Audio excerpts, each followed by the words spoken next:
दे रहे हैं? राजीव जी, ये तो इंडिया गठबंधन तय करेगा कि औपचारिक रूप से उनका नेता कौन हो। मुझे व्यक्तिगत तौर पर लगता है कि राहुल गांधी इस वक्त जिस तरीके की उनकी पॉलिटिक्स चल रही है, वो किसी ऑफिस के बंधन में बंधना नहीं चाहेंगे, और ये आवश्यक भी है कि वो उसी तरीके की राजनीति करें जो वो कर रहे हैं, और वो तभी संभव है जब उनके पास कोई जो है ऑफिस ना हो। तो इसलिए मुझे लगता है कि, लेकिन हाँ, राहुल गांधी की जो वैचारिक पृष्ठभूमि है, उसका असर इंडिया गठबंधन पे, और यही इंडिया गठबंधन अलग अलग राज्यों में, इनकी 11 जगह सरकारें हैं, इसमें कुछ कांग्रेस की भी सरकारें हैं, लेकिन मैं उन पार्टियों की मानता हूं। देखिए, जो पार्टियां हैं, ये पार्टियां मूल रूप से सेकुलर, डेमोक्रेटिक और वेलफेयरिज्म वाली है, सोशलिस्ट पार्टियां हैं।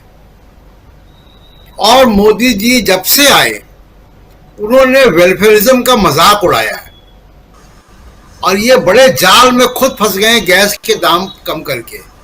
ये बड़ा एक पॉलिटिकल जो है पेच है राजीव जी, जो आगे चल के ये फोड़ा थोड़ा सा बड़ा होगा और तकलीफ से बनेगा मोदी जी के लिए।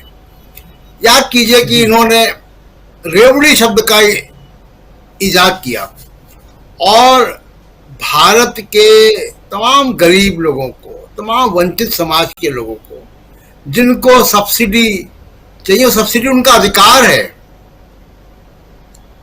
संवैधानिक अधिकार है, उसको रेवड़ी कहा। यानी किसी गरीब बच्चे को अगर स्कॉलरशिप कोई पार्टी दे रही है, उसको रेवड़ी कहा आपने। अगर कोई सरकार गैस पे महिलाओं को कोई दे रही है छूट, तो उसको रेवड़ी कहा आपने। वृद्धावस्था में पेंशन अगर सरकार दे रही है बुजुर्गों को अपने राज्य में, उसको आपने रेवड़ी कहा। ये देश के वंचित समाज, जो गरीब लोगों को आपने रेवड़ी बांटने का जो आरोप लगाया, वो एक उस राजनीति में मोदी जी खुद फंसते नजर आ रहे हैं। यहां तक गए कि इलेक्शन कमीशन से भी एक चिट्ठी भिजवा दी पॉलिटिकल पार्टीज को, रेवड़ी वाली, कि पॉलिटिकल पार्टीज बताएं, जो कि इलेक्शन कमीशन काम नहीं है। ये नीतिगत मामले हैं सरकारों के और पॉलिटिकल पार्टीज के। ये चुनाव आयोग का काम नहीं है उसको देखना, लेकिन चुनाव आयोग से भी चिट्ठी भिजवा दी कंसल्टेशन की एक। अब जब ये दोबारा ऐसा करेंगे तो सवाल उठेगा। याद कीजिए कि जब पहला स्पीच मोदी साहब का पार्लियामेंट के अंदर बतौर प्रधानमंत्री, उन्होंने पहला काम किया था, मनरेगा का मजाक उड़ाया था, और ये कहा था कि मनरेगा यूपीए सरकार असफलताओं का मकबरा है, जिससे 100 दिन के रोजगार की गारंटी मिलती है, उसका मजाक उड़ाया था। तो ये जो पॉलिटिक्स है, इसमें मोदी जी खुद फंसते नजर आएंगे, और भारत का संविधान वेलफेयरिज्म करता है।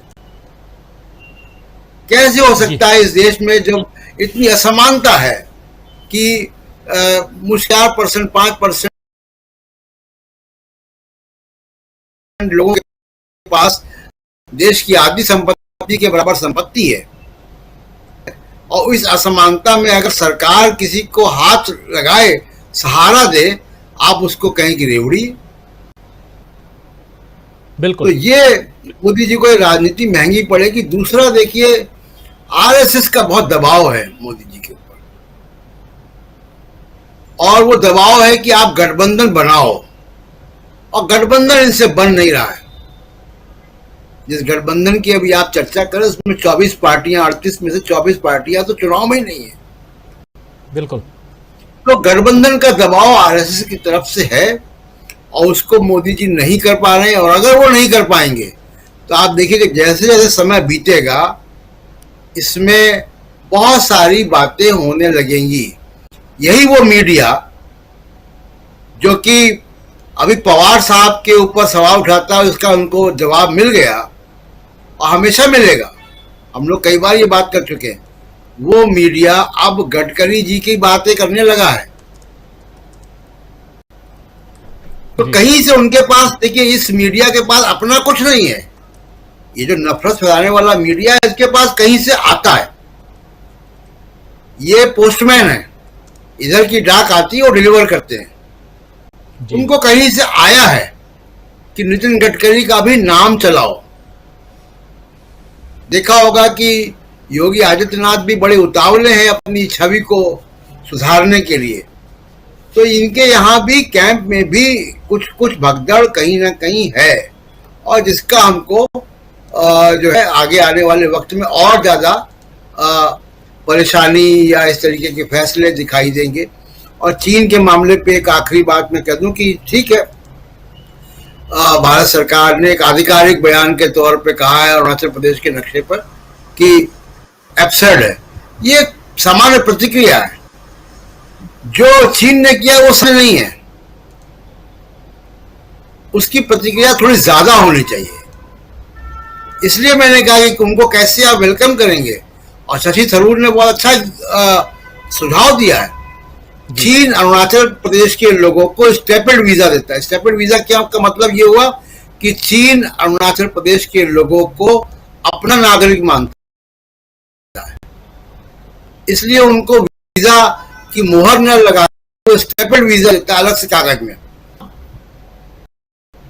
इमिग्रेशन, क्या ये काम हम तिब्बत के लिए कर सकते हैं? ये सुझाव है शशि थरूर का, और अच्छा सुझाव है। यही बात मैं पहले कह रहा था कि तिब्बत को भारत सरकार हमेशा से इस्तेमाल करती रही है। दलाई लामा को इस्तेमाल करती रही चीन को जवाब देने के लिए। मोदी सरकार ने 2014 के बाद ये काम करना बंद कर दिया। ये मेरी समझ के बाहर है कि ये क्यों मोदी साहब उस चीज को, जो कि सेटल्ड एक पॉलिसी रही है भारत सरकार की, उससे क्यों हट गए। राजीव जी। जी बिल्कुल, बहुत सारी बातें इस पर हम और भी चर्चा करेंगे। क्लोजिंग कमेंट के लिए आना चाहता हूं संजय पास, क्या देख रहे हैं आप, कैसे देख रहे हैं इंडिया गठबंधन कल से लेकर परसों तक क्या कुछ होने जा रहा है? क्योंकि पटना से लेकर के बेंगलुरु तक जो कुछ हुआ, उसके बाद आप देखिए कि प्रधानमंत्री मेरे प्यारे देशवासियों की जगह परिवारजन बोलने लगे। संबोधन बदल गया प्रधानमंत्री नरेंद्र मोदी का। 2 बैठक में 200 रुपए गैस की कीमत भी कम हो गई, हालांकि वो रेवड़ी है। लेकिन तीसरी बैठक के बाद क्या होने जा रहा है? मुंबई में बैठक हो रही है इंडिया का। एक तो वो आइडिया ऑफ इंडिया का हिस्सा है कि मुंबई में बैठक हो रही है। वो इसलिए कि जब सरकार गिरी महाराष्ट्र में, मतलब बीजेपी की जब सरकार बन गई, तब घोषणा हुई कि मुंबई में बैठक होगी। तो मुंबई में बैठक होना वैसे ही है कि एनडीए अपनी बैठक राजस्थान में कर ले। तो अपने आप में ये बहुत बड़ी बात है कि ये बैठक मुंबई में हो रही है। और दोनों पार्टी, मतलब एनसीपी, कांग्रेस और शिवसेना, तीनों, मतलब कांग्रेस को छोड़ दिया, दोनों पार्टियां टूट चुकी हैं, दोनों सरकार में नहीं है, और तीनों मिलकर सरकार चला रही थी। तीनों को हटा दिया गया, और उसके बाद ये बैठक शिवसेना के उसमें पहल पर मुंबई में हो रही है। ये अपने आप में पर्याप्त है। और मुझे लगता है कि चिंता का कारण असली ये है कि मुंबई में बैठक हो रही है और बीजेपी कुछ नहीं कर सकती है, वहां की सरकार है। और यही तो तमाचा है कि हम बैठक वहां कर रहे हैं। पटना में और बेंगलोर में बैठक तो हो ही सकती थी, वहां इंडिया की सरकार थी, लेकिन यहां तो बीजेपी की सरकार है और यहां बैठक हो रही है।